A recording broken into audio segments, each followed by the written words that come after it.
Good afternoon, everyone.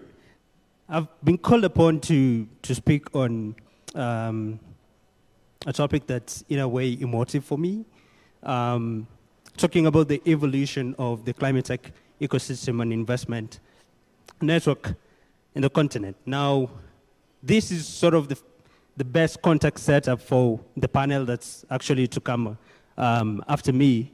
But by way of introduction, my name is Joshua MURIMA. I come from this organization called Brighter Bridges. At Brighter, we provide market intelligence to showcase the underserved opportunities in the emerging world. Now, what we define ourselves is as a question company or even as an answer company. And climate tech is actually emerging in an uncertain time in the innovation space across the continent.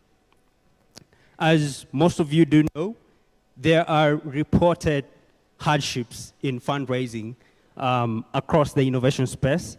But this being said, there are some interesting highlights, and most of these highlights have been born off the back of the increase of attention, buzz, and interest in the climate tech innovation sphere across the continent. But as this is happening, we get a lot of questions about the history of climate tech innovation, climate tech investment across the continent. And this is because organizations are increasingly trying to orient themselves. They're trying to arrange and prepare strategies.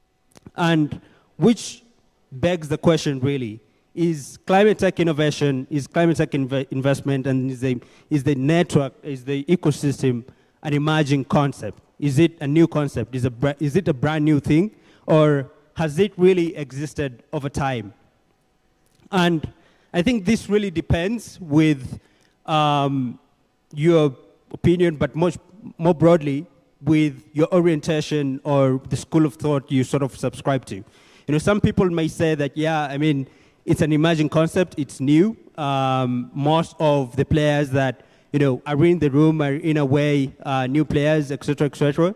But I'd like to, sort of in a way hold a much more conservative view, and which is backed by data, of course, to say that this ecosystem has in a way existed over the past 10 years.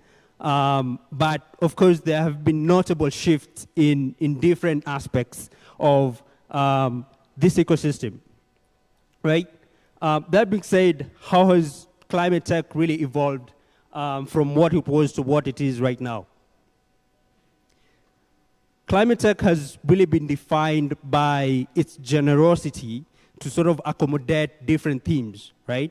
The scope of what is climate tech currently has really been expanded from, initially, 5 years ago, from being limited and being solely focused on energy startups, energy innovations, and clean tech innovations. Right now, what we're seeing is that its scope has been expanded to include new technologies, new products, and sectors as well. We're talking about climate-smart agriculture. We're talking about e-mobility, carbon capture, et cetera, et cetera. What we're also seeing is that there are shifts in lingo, right? The language has changed. Right? 5 years ago, 6 years ago, it used to be about solar, EPC, mini-grids, etc. Right now, it's new words are being used to describe the shifts in evolution or the shifts in innovation in the space, right? You're talking about adaptation, mitigation, regenerative agriculture, climate resilience, carbon, and all of that. So there are shifts in how people describe how the ecosystem exists. But as many things change, some things still sort of in a way remain the same. And how we invest in climate technologies has in a way remained stagnant, right? What we see is that clean tech and energy as a vertical still dominates most of kind of the investment, most of the capital that goes into climate, and this phenomena has been largely attributed to kind of the growth stage and late stage startups that have sort of in a way rocked the space over the years, right? So there are few large deals within the space sort of capture the lion's share of the funding and the allocation of capital into climate. What we also see is that, the early stage is also squeezed. The early stage deal stages, that is from incubation to accelerator, pre-seed to pre-series A, accounts for, the significant majority of deal activity over the decade, right? But it accounts for less than the majority when it comes to deal volumes. For obvious reasons that, it's the larger late-stage companies that gobble up the larger, amount of funding. But there is a problem here in the sense that when companies come from such an early nascent stage and get to that stage where they're actually hitting the product market fit, there happens to be a funding ceiling, right? Quite a number of companies are actually unable to graduate into the Series A and subsequent rounds. And some might argue that, hey, this is not really a unique concept to climate tech or clean tech or whatever. This is true for the entire,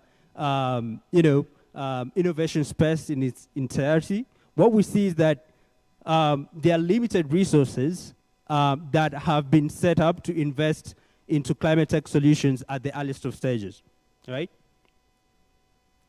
Then there's limited democratization in terms of geographical spread across the continent. Kenya still remains to be, the place to be when it comes to climate. And this is, in a way, good, and there's the ban and the boon for this. It sort of happens to be the de facto hub for climate tech. If you're not in Nairobi, if you're not in Kenya, and you operate with climate, then you are increasingly being questioned about your strategic choices. It gobbles more than 63% of the deal volumes, but Nigeria comes second, and this is a positive and motivating factor because that ecosystem actually comes from a history of being fueled by fossil fuels and all of that energy technologies. So that's actually a motivating factor.